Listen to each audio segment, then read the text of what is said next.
ደሃ የሚባለው የሌሎችን እያየ አይኑን የሚያቁለጨልጭ ነው። ተሰደህ ይሆናል። ባህር ዳርቻ ላይ ተቀምጠህ ይሆናል። ከዚህ ስትገባ የምትበላው ላይኖር ይችላል። ነገን በስጋትና በፍርሃት እየኖርክ ሊሆን ይችላል። ሃይማኖትህ ከጸና፣ ምግባርህ ከቀና፣ ትሩፋት ከሰራ፣ በጽድቅ ከተመላለስ እያባበልኳችሁ አይደለም፣ እናንተ ባለጠጎች ናችሁ። አቤት ድግሶቻችን! ክርስቶስ የተባረረባቸው ድግሶቻችን!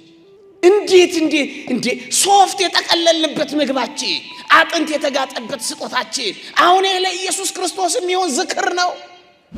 ስማችሁ እዚህ ዝነኛ ቢሆን ምን ያደርግላችኋል? እግዚአብሔር የማያውቀው ዝነኝነት ምን ይጠቅማል? ከተማችሁ ውስጥ እገሌ ብትባሉ ዝነኛ ቢሆን ብታጨበጨቡ ምን ይጠቅማችኋል?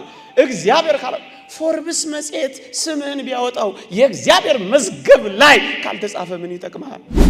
ደሃ የሚባለው በቃኝ ሳይል የሚስገበገብ ሰው ነው። ደሃ የሚባለው ያየውን ሁሉ ልንጠቅባይ ነው። ደሃ የሚባለው በአንድ ሚስት የማይጸና ሰው ነው።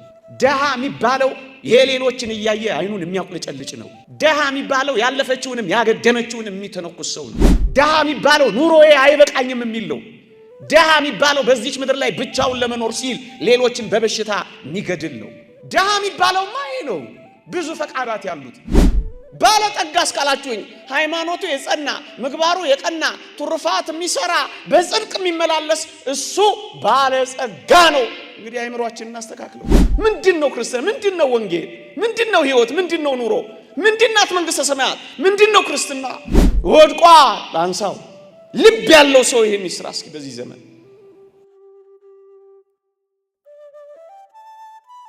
ኦርቶዶክሳውያን የምር እግዚአብሔር ከእናንተ ጋር ከሆነ ድሆች አይደላችሁም፣ ባለጠጎች ናችሁ። የምትጠለሉበት ቤት ብታጡ፣ የምትመገቡት ምግብ ባይኖራችሁ፣ የምትመረኮዙት ዘመድ ባይኖራችሁ፣ እናንተ ይሄን ለማባበል የምለው ቃል አይደለም። ይሄው የእግዚአብሔር ቃል ያነበብኩላችሁ። ባለጠጎች ናችሁ፣ ሁሉ አላችሁ። አንድ ለንጽጽር በራዕየ ዮሐንስ ምዕራፍ 3 ደግሞ የሎዶቅያ ቤተክርስቲያንን ጳጳስ ደግሞ ላሳያችሁ። የሎዶቅያ ቤተክርስቲያን ጳጳስ ደግሞ ምን እንደተባለ ታውቃላችሁ? በሎዶቅያ ውስጥ የነበረው ጳጳስና ማህበረ ምእመናን ደግሞ በጣም ሀብታሞች ነበሩ። ከሀብታቸው ብዛት የተነሳ የከፍተኛው መደብ አባላት ነበሩ። የአይን ሕክምና የነበረባት ታላቅ የንግድ ቦታ ነበረች ሎዶቅያ። በጣም የናጠጡ ቅምጥል ሀብታሞች ነበሩ። ግን እግዚአብሔር ምን እንዳላቸው ስሙ። ራዕየ ዮሐንስ ምዕራፍ 3 አንብቡት። ጎስቋላም፣ ምስኪን፣ ደሃም፣ እውርም የተራቆትክም መሆንህን ስለማታውቅ አላ እንዴ! በጣም እኮ ቅምጥል ነው። ግን እግዚአብሔር ምን አለው? ጎስቋላ አለው። በጣም እኮ የናጠጠ ነው። ግን እግዚአብሔር ምን አለው? ደሃ አለው። ወገኖቼ ችግረኛውን ባለጠጋ፣ እንደ ሰው የሚታየውን ባለጠጋ ደግሞ ምስኪንና ጎስቋላ የሚለው እግዚአብሔር ምንድነው ካላችሁኝ የሀብትና የድህነት ትርጉማችንን እንድናስተካክል ነው። ሊቁ ዮሐንስ አፈወርቅ በረከቱ ይደርብንና ይህን ተርጉሙልናል።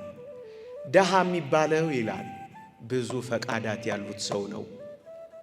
ደሃ የሚባለው ራሱን መግዛት ያልቻለ ሰው ነው። ደሃ የሚባለው በቃኝ ሳይል የሚስገበገብ ሰው ነው። ደሃ የሚባለው ያየውን ሁሉ ልንጠቅባይ ነው። ደሃ የሚባለው በአንድ ሚስት የማይጸና ሰው ነው። ደሃ የሚባለው የሌሎችን እያየ አይኑን የሚያቁለጨልጭ ነው። ደሃ የሚባለው ያለፈችውንም ያገደመችውንም የሚተነኩስ ሰው ነው። ደሃ የሚባለው ኑሮዬ አይበቃኝም የሚል ነው። ደሃ የሚባለው በዚች ምድር ላይ ብቻውን ለመኖር ሲል ሌሎችን በበሽታ የሚገድል ነው። ደሃ የሚባለው ማይ ነው። ብዙ ፈቃዳት ያሉት ድሃ የሚባለውማ እርቃኑን እየሄደ የሰው ሀብት የሚሰልብ ነው። ድሃ የሚባለውማ ሰነድ የሚደልዝ ቁጥር የሚበርዝ ነው። ድሃ የሚባለውማ ኤክስፓየርድ ዴት እየቀየረ የለጠፈ ለህፃናቱ የተበላሸ ወተት ኢምፖርት የሚያደርግ ነው። እሱ ነው ድሃ። ህንፃ ስለገነባ እውነት ነው። ድሃ የሚባለውማ እጽ እያዘዋወረ ህፃናቶችን የበደለ ነው። እሱ ነው ድሃ። አንተ ህንፃውን ነው የምታየው፣ አይኑረው አይደለም። አንተ መኪናውን ማሽከርከሩን ስቲከር መለጠፉን አንተ ስትመጣ ማሽከርከሩን ነው አንተ የምታየው። ድሃ የሚባለው እሱ እረፍት የሌለው ሰው፣ ነፍሱ ያላረፈችለት የሚቅበዘበዝ ሰው ነው ድሃ። የድሃይቱን የሚነጥቅ ሰው ነው ድሃ። ቀረጥ የሚሰውር ሰው ነው ድሃ። ድሃ የሚበድል ፍርድ የሚያጓድል ሰው ነው ድሃ። ሙዳየ ምጽዋት የሚገለብጥ ሰው ነው ድሃ። ድሃይቱን ፍርድ የሚያሳጣ እሱ ነው ድሃ። ጮክ ብለን ድሃማ ይሄ ፍት ርት የማያጸና እሱ ነው ድሃ። ፍትህ የሌለው ሰው ነው ድሃ። የሚያደላ ሰው ነው ድሃ። ድሃማ እሱ። ድሃ ማን ነው? የተራበ የተጠማ የተቸገረ የወደቀ ንጹህ መጠጥ ውሃ ያጣ እሱ ድሃ አይደለም። በእግዚአብሔር ዘንድ እንዲህ አይደለም። ባለጠጋ እስካላችሁኝ ሃይማኖቱ የጸና ምግባሩ የቀና ትሩፋት የሚሰራ በጽድቅ የሚመላለስ እሱ ባለጸጋ ነው። እንግዲህ አይምሮአችንን እናስተካክለው። ተሰደህ ይሆናል፣ ባህር ዳርቻ ላይ ተቀምጠህ ይሆናል። ከዚህ ስትገባ የምትበላው ላይኖር ይችላል። ነገን በስጋትና በፍርሃት እየኖርክ ሊሆን ይችላል። ሃይማኖትህ ከጸና ምግባርህ ከቀና ትሩፋት ከሰራ በጽድቅ ከተመላለስ እያባበልኳችሁ አይደለም፣ እናንተ ባለጠጎች ናችሁ። ሲኒ ካልገለበጣችሁ፣ ሞራ ካላስገለጣችሁ፣ ጠንቋይ ጋር ሄዳችሁ ካልካደማችሁ፣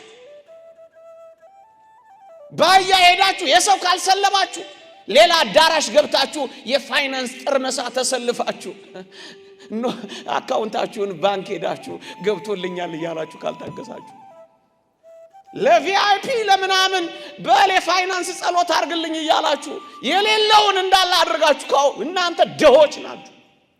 ከጸናችሁ ግን እናንተ ባለጠጎች ናችሁ። ምንም ላይኖራችሁ ይችላል። ሰላም ነው፣ ረፍት ነው፣ እርካታ ነው፣ ደስታ ነው፣ ጸጥታ ነው። ሌላው ደግሞ የሰሙን ሰዎች አጥተዋቸው እያሉ የዘጠኝ ኢየሱስ የጻፋት ሲና መጽሐፍ ላይ ያገኘዋታል። እንዴት ታፈታለች? አንድ ሸለቆ ውስጥ ሁለት ሰዎች ይኖሩ ነበር። አንደኛው በጣም ባለጠጋ በቅምጥልነት የሚኖር ነው። አንደኛው ደግሞ ባህታዊ ነው። ያኛው የሰው ሽታ ጠምቶ ትንፋሽ በዝቶበት ጠምቶ ነው የሄደው። ብቻውን ለመኖር የሄደ ባለጠጋ ነው። አንደኛው ደግሞ ጤዛ ለሶ ደንጋተን ተርሶ ዳዋ ጥሶ ለመኖር የሄደ በትህርምት ለመኖር ሙሉ ጊዜው ለእግዚአብሔር ለመስጠት የሄደ ባህታዊ ነው። አንድ እግዚአብሔር ሰው በዛ ሸለቆ ውስጥ ሲያልፍ አንድ ትንቢት ተናገረ። ምን አለ መሰላችሁ? ዛሬ በዚህ ሸለቆ ውስጥ ያለ ባለጠጋ ይሞታል ብሎ ትንቢት ተናገረ። ይሄን የሰሙ የባለጠጋዎቹ ባለሟሎች ጋሻ ጃግሬዎች እየበረሩ ሄዱና አንድ እግዚአብሔር ሰው ትንቢት ተናግሯል ዛሬ። ምን አለ? በዚህ ሸለቆ ውስጥ ያለው ባለጠጋ ዛሬ ይሞታል ብሎ ትንቢት ተናገረ። ጉድ ፈላ። ከዛስ ባለጸጋው ሸሽቷቸው የነበሩ ቤተሰቦቹን እያስጠራ በዚያች ሌሊት ሳይሞት ሀብት ማከፋፈል ጀመረ። ምን ነው እኔም በኖርኩበት አላችሁ፣ ሰጠላችሁ። ከዛስ ከሌሊቱ 5 ሰዓት ሆነ፣ ሰውየው አልሞተም። ከሌሊቱ 6 ሰዓት ጠበቀ፣ ትንፋሹ አልተቋረጠም።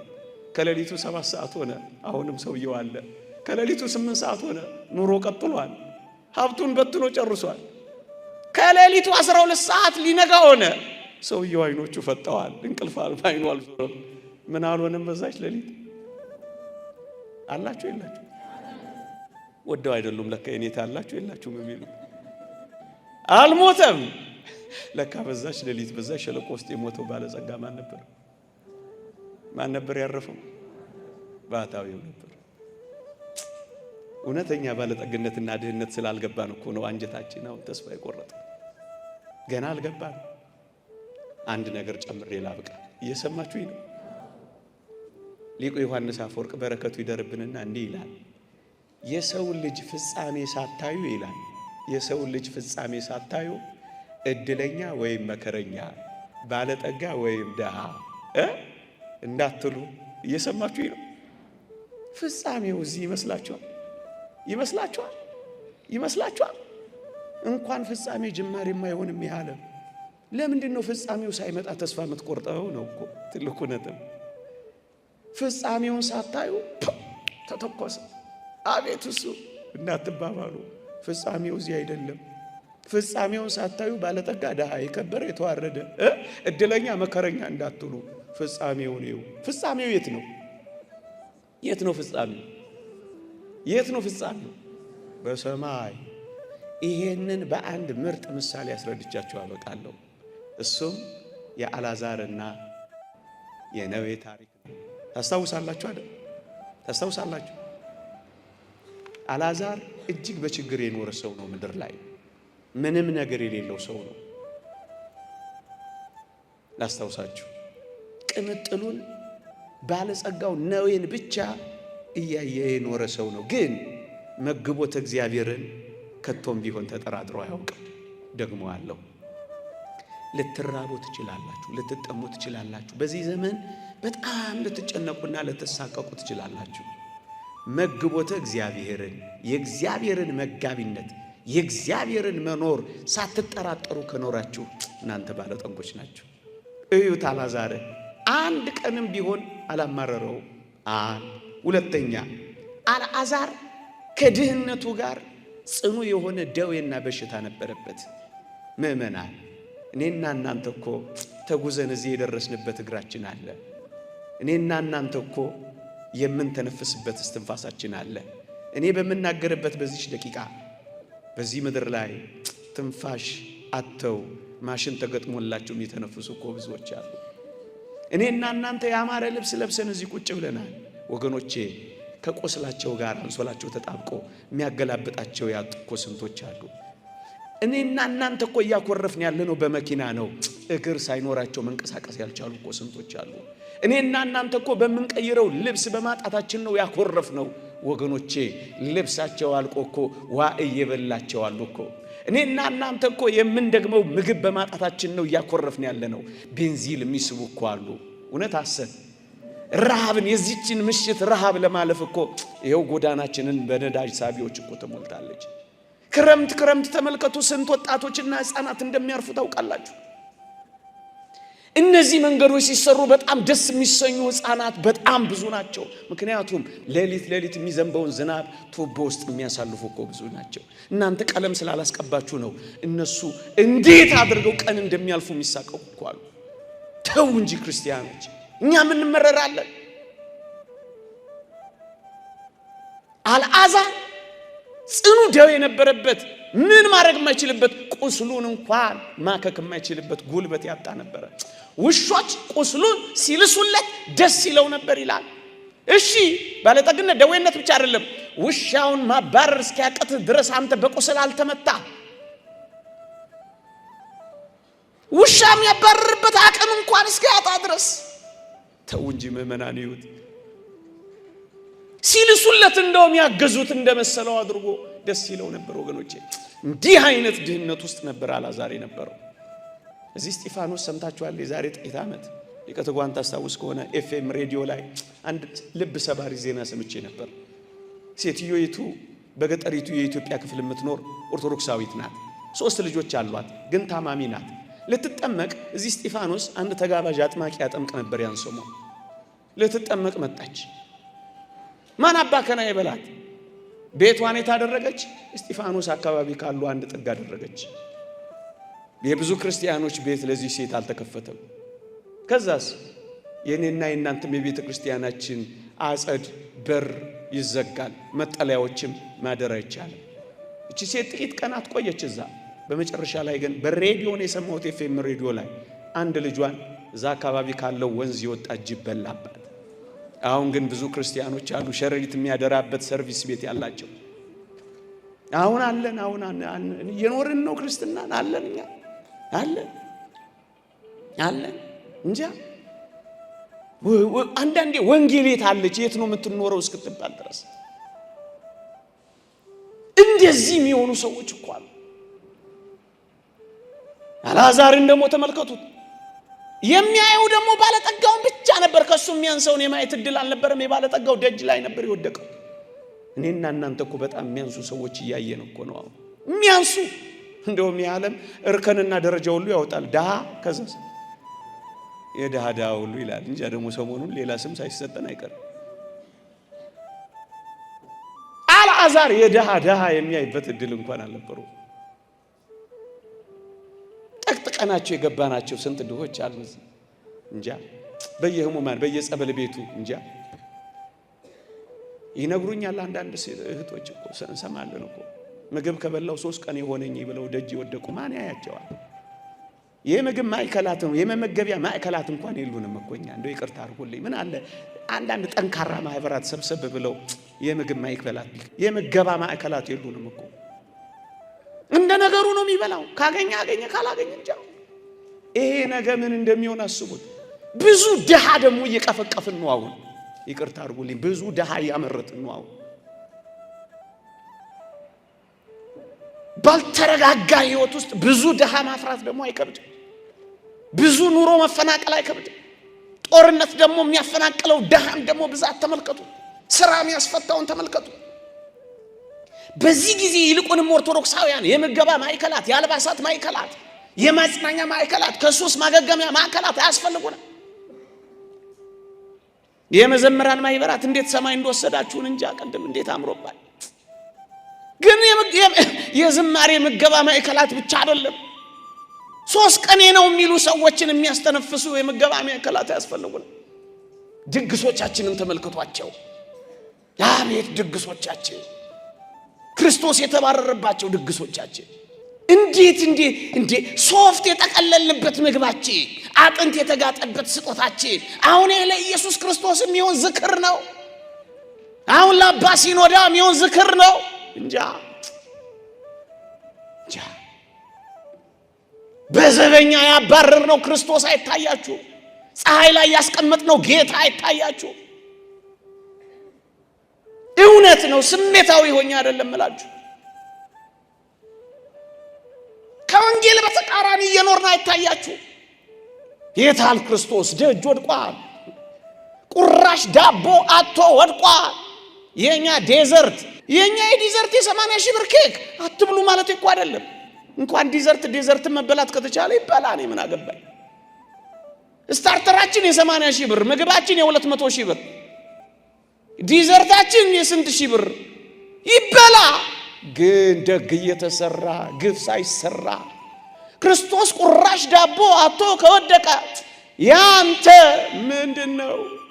ክርስቶስ በውርጭና በነፋስ ከተመታ ያንተ በጌጣጌጥ ያሸበረቀው ማንነት ምንድነው?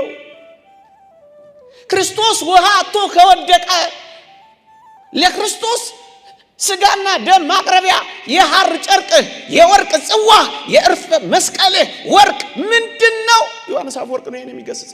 ምንድነው ክርስቲያን? ምንድነው ወንጌል? ምንድነው ህይወት? ምንድነው ኑሮ? ምንድናት መንግስተ ሰማያት? ምንድነው ክርስትና? ወድቋ አንሳው። ልብ ያለው ሰው ይሄን ይስራ እስኪ። በዚህ ዘመን የተራበ እንዳይኖር፣ የተጠማ እንዳይኖር፣ ያዘነ እንዳይኖር፣ የተከዘ እንዳይኖር፣ የተሰበረ እንዳይኖር፣ አንጀቱ የታጠፈ እንዳይኖር እስኪ እንጎራረስ። ባለጠግነት የአልዓዛርን ተመልከቱት። አልዓዛር ቢለምን አልሰጠውም። እኛ እኮ ብንለምን የሚሰጠን እናጣለን። እኔ እዛ በወርቅ ቢያንስ በቀን እንኳን አገኛለሁ። እውነት አሰብ። ደህና ልብስማ ከለበስኩ በደንብ ነው ማገኘው። እውነት አሰብ። ይራራልኛል። አልዓዛር ቢለምን የሚሰጠው አልነበረም። ለአልዓዛር እኮ ትንሣኤ ሙታን እኮ አልተሰበከውም። ይሄ ሁሉ ሆኖ ግን አልዓዛር ድሃ በመሆኑ ብቻ አይደለም በእግዚአብሔር መንግስት የገባው፣ ሳያጉረመርም በመግባቱ ነው። ሊቁ አውግስጢኖስ እንዲህ ይላል፣ ባለጠግነት በራሱ የሚነቀፍ አይደለም። እኛ ይህንን ሁሉ ስንናገር ባለጠግነትን የምንነቀፍ የሚመስላቸው ሰዎች አሉ። አይደለም። ባለጠግነት በራሱ የሚነቀፍ አይደለም። አብርሃም እጅግ ባለጠጋ ነበር። ነገር ግን ድሃውን አልዓዛር በእቅፉ ከማኖር አልከለከለውም። ድሃው በባለጠጋው እቅፍ ተቀምጧልና ሁለቱም በእግዚአብሔር ፊት ባለጠጎች ነበሩ። በማ ፊት? አብርሃም ባለጠጋው፣ ድሃው አልዓዛርም በእግዚአብሔር ፊት ምኖች ነበሩ? በቁስል ተመተህም ባለጠጋ ትሆናለህ። እየሰማችሁኝ ነው?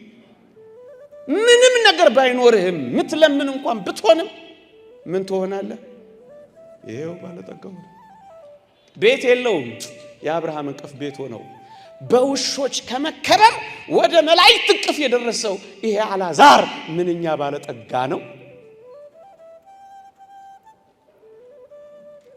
ይሄ ነው ባለጠግነት። ባለጸጋውን ነዌን ደግሞ ላሳያችሁና ልጨርስ። ስለ ነዌ መጽሐፍ ቅዱስ በጣም የሚገርም ነገር ይላል። ተቀበረ ሞተም ነው የሚለው። ስለ አልዓዛር ግን ሲናገር ሞተም መላእክት በአብርሃም እቅፍ ወሰዱት ይላል። ወገኖቼ ባለጸጋው ፍጻሜውን ተመልከቱ። ስሙ እንኳን መጽሐፍ ቅዱስ ላይ አታዩትም። አንድ ባለጠጋ ሰው ነበር ነው የሚለው። እየሰማችሁኝ ነው? ስሙ የለም። ምእመናን ስማችሁ እዚህ ዝነኛ ቢሆን ምን ያደርግላችኋል? እግዚአብሔር የማያውቀው ዝነኝነት ምን ይጠቅማል? ከተማችሁ ውስጥ እገሌ ብትባሉ ዝነኛ ቢሆን ብታጨበጨቡ ምን ይጠቅማችኋል? እግዚአብሔር ካለ ፎርብስ መጽሔት ስምህን ቢያወጣው የእግዚአብሔር መዝገብ ላይ ካልተጻፈ ምን ይጠቅማል? ዝነኛ ስሙ የለም፣ ባዶ ነው። የለም ዝነኛ ስሙ። እግዚአብሔር ስሙን ተጸየፈው። ሁሉም ሰው የሚጠራ ሆነ። እግዚአብሔር ስምህን ከሚጸየፈው እዚህ ስምህ ባይታወቅ አይሻልህ? ለምን ልታውቅ ትችላለህ? ደረቱን ነፍቶ የነበረው ይሄ ባለጠጋ ምን እንደሆነ ታውቃላችሁ? አልዓዛርን ጭምር አፈረው። አልዓዛር ብሎ ስሙን ለመጥራት ተሰቆ አብርሃም አባቴ ወይ ማረኛ አለ። አልዓዛር እየተዋወቀው አብርሃም ጋር ሄደ። ለምን አፈረው? የሚታፈር ትሆናለህ። ነገ ባለጠጋ ስትሆን የምትከበር ትሆናለህ። በዘላለም መንግስት በአብርሃም እቅፍ ስትገባ በእግዚአብሔር ቀኝ ስትቆም እንዳንተ ባለጠጋ ማን አለ? ፍጻሜውን ሳታዩ እድለኛ፣ መከረኛ፣ ባለጠጋ፣ ደሃ፣ የከበረ የተዋረደ አትበሉ። ደረቱን የነፋው አሁን አፍሯል። ደጁ ወድቆ ያላየውን አልዓዛርን ከሩቅ ማየት ጀምሯል። በምድር የናቀውን በሰማይ ናፍቋል። አብርሃም አባቴ ሆይ አልዓዛርን ስደድልኝ፣ የጣቱን ጫፍ ውሃ ስነክቶ ምላሴን ያበርድልኝ ዘንድ አልዓዛርን ስደድልኝ አይለው መሰለ? ይሄ እኮ አጭር ባለጠግነት ነው፣ ያውም ጭምብል ነው። በጣም አጭር እንደሆነ ታውቃላችሁ? ላጭሩ ለምን ተስፋ ትቆርጣላችሁ? የፍኖተ አእምሮ ደራሲ ምን እንደሚሉ ታውቃላችሁ? የምግብ አምሮት እና የአይን ፍትወት ይላሉ። ቆንጆ ምግብ አይተን ይላሉ እይታችን ይላል ከእጃችን እስከ አፋችን ድረስ ነው። ከዛ በኋላስ የእይታው አምሮት አለ? ከእጅ እስከ አፍ ድረስ በጣም አጭር ነው? ረጅም ነው? በጣም አጭር። ጣዕሙስ ረጅም። ከምን እስከ ምን? ከምላስ እስከ ጉሮሮ በጣም አጭር ነው። ዘመኑ አጭር ነው። ህይወቷም አጭር ነው። ጣዕሟም አጭር ነው። ደስታውም አጭር ነው። ያኛው ግንስ የማይቆጠር ነው። ታዲያ ለዚህ ባለጠግነት ብለህ ያኛውን ባለጠግነት ታጣለህ? ለዚህ እኮ ነው መቸገርን አውቃለሁ። ነገር ግን ምንድነህ? እርግጠኛ ነኝ ሐሳቤ ገብቷችኋል። አዎ ባለጠጋ። አንዳንዶች ኦርቶዶክሳዊነት እንደዚህ ስናስተምር አትስሩ፣ አትልፉ እንደምንል አድርገው የሚያስቡ ሰነፎች አሉ። አይደለም። እውነተኛውን የእግዚአብሔርን ቃል ግን መናገር አለብን። አዎ ሃይማኖተኞች ከሆን ምግባራችን ሃይማኖታችን ከጸና ምግባራችን ከጸና ትሩፋት ከሰራን በምግባር በጽድቅ ከተመላለስን እኔና እናንተ ባለጠጎች። ይህ ዓለም ተስፋ እንዳያስቆርጣችሁ ነው ይህንን ርዕስ ያነሳውበት ምክንያት። ነገ ከነገ ወዲያም ከዚህ ተስፋ የሚያስቆርጡ ብዙ ነገሮች ይመጣሉ። እጆቻችሁን እስከ መጠምዘዝ ይደርሳሉ። በግድ እስከ ማንበርከክ ሊደርሱ ይችላሉ። እኛ ግን እንደዚህ እንዳናስብ። ተሰዳጆችን ብንሆን እግዚአብሔር ከኛ ጋር ካለ ቤት የሚሆነን እሱ ነው። እርቃናችንም ብንሆን ልብሳችንም የሚሆነን እሱ ነው። ብንራብና ብንጠማ ምግባችንና መጠጣችን ክብራችን እንኳን የሚሆነው እሱ ነው። የተዋረዳችሁ እንኳን ብትሆኑ ክብራችሁና ጌጣችሁ ሽልማታችሁ የሚሆነው እግዚአብሔር ነው። እሱ እስካለ ድረስ ባለጠጎች ነን። እቺ ቤተ ክርስቲያን የፋይናንስ ጥር መሳያለች። ምንም አምጥታችሁ መጸልይላችሁ አካውንት ደብተር የለም አለ። ይሰጧቸዋል ዛሬ ምናልባት ይቀበሉ ይሆናል አይደል? የለም። አንድ እውነት ግን አለ። ወደ ሰማይ የዘላለማዊ ባለጠግነት የምትወስድ ግን መወጣጫ መሰላል ግን እዚች ቤት አለ። እውነት አሰብ የይሁዲ እምነትና ምናምን እምነት ለብልጽግና የተመቹ ናቸው። ኦርቶዶክሳዊነት ግን ለብልጽግና አትመችም ተብላ የተገፈተረችበት ዘመን እንደሆነ እናውቃለን። ግን ክርስቲያኖች ለሰማያዊ ብልጽግና ካበቃችን ከዚህ በላይ ምን እንፈልጋለን? እውነት አሰብ እውነት አሰብ እውነት አሰብ። እንደ አንዳንዶች ብዙዎችን ያደህዩና ራሳቸውን ባለጠጋ የሚያደርጉ ንግድ ያደረጉት ነገር ሊኖር እንደሚችል ተስፋ አደርጋለሁ በዚህ ዘመን። ሰሞኑን አንድ ክፍለ ሀገር ሄጄ ያየሁት ልብ ሰባሪ ነው። ልክ የቡና ሰዓት ደርሷል። ማንንም ለመተቸትና ለመንቀፍ አይደለም፣ ግን ምዕመናን በዚህም ተስፋ ቆርጣችሁ ወደ ሌላ እንዳትሄዱ ለመንገር ብቻ። ምን እንደሆነ ታውቃላችሁ? የቡና ሰዓት ሲደርስ ይሄዱና ለቪአይፒ የ10,000 ብር ጸሎት ገዝተው ስለ ይጸለይለታል። ስንት ፎጭ እያደረገ 10,000 ብር። ለተራው ምእመን እንደኔ ላለው ደግሞ የሚጸለይለት በስንት ብር ነው? በ3,000 ብር። ከወጪ ቀሪስ 3 ኤፌሳር ሃይላንድ ወተር ይሄ የታሸገው ሃይዝና ቸበቸባል። ሆሊ ወተር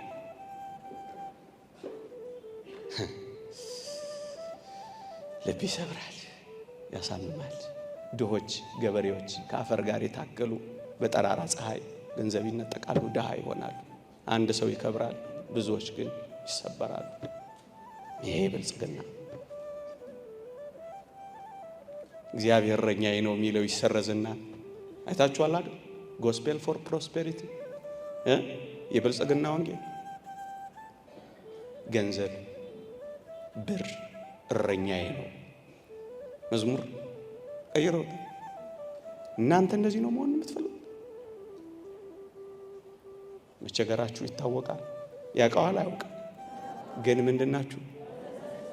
እንደዚህ ያለ መባል ያብቃል። ይቆየ